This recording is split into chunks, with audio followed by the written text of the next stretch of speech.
Hello friends, I'm here at Bangor City Cemetery, Bangor, Maine, USA, and came across this stone last week, and it really was nothing remarkable, but what stood out to me is it says Enos J. Gaudette, 1898 to 1945, wife Arlene G., 1916 to no death year.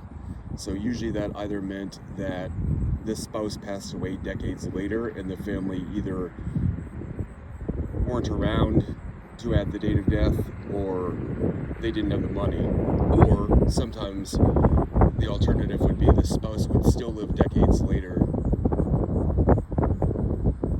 and go on to have a new life, maybe remarry, maybe not, but be buried elsewhere, unlike the intention, which was to have them buried here in the first place. So I started doing research, and Enos J. Gaudette was born April 10 of 1898 in Nova Scotia, Canada. He lived in nearby Hamden, Maine, and he owned a bakery, Gaudette's Bakery, on 421 Main Street, Bangor. He had been ill for a while, and so the morning of November 18th, 1945, he left his home in Hamden about 7:30 in the morning, and his employee, Harry Folsom, walked into the bakery, 421 Main Street, Bangor, at 3:30 p.m. to find Enos dead of a self-inflicted gunshot wound. He had taken his own life. So I started doing some research, and Arlene was actually his second wife. He married Evelyn Mulhern April 13 of 1926, and they divorced 1941 on the grounds of cruel treatment of Enos to Evelyn, and she got full custody of their children. He remarried 2 years later in 1943 Arlene G. Davis. Her name was actually Gertrude Arlene Davis, and you can see that she was 18 years younger than her husband. I believe she had 2 children with him because she appears in the 1950 census with 2 children with the last name Gaudette.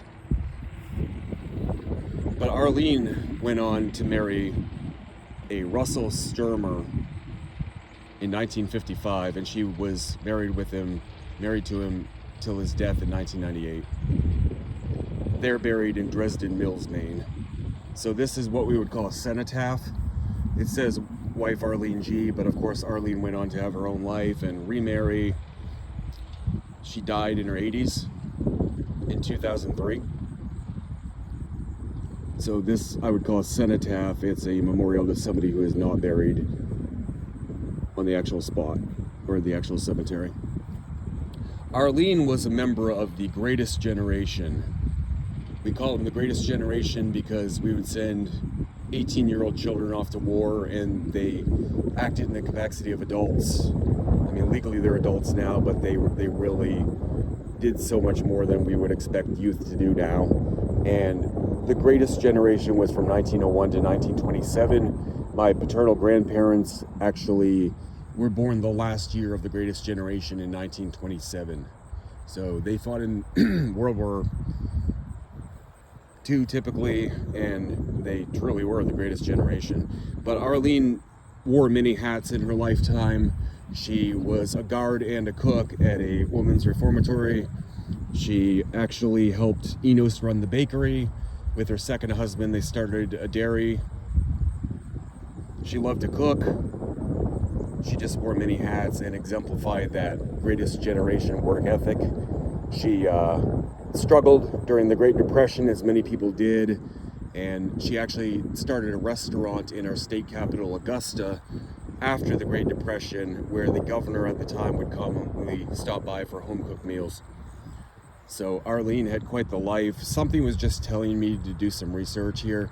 Initially, I'd only seen Enos with his first wife, Evelyn Mulhern Gaudette, in the 1930-1940 census, and in her obituary in 1976, it actually listed her as widow of Enos Gaudette, which confused me, obviously. At first I thought maybe Arlene was her nickname, but no, 2 different people.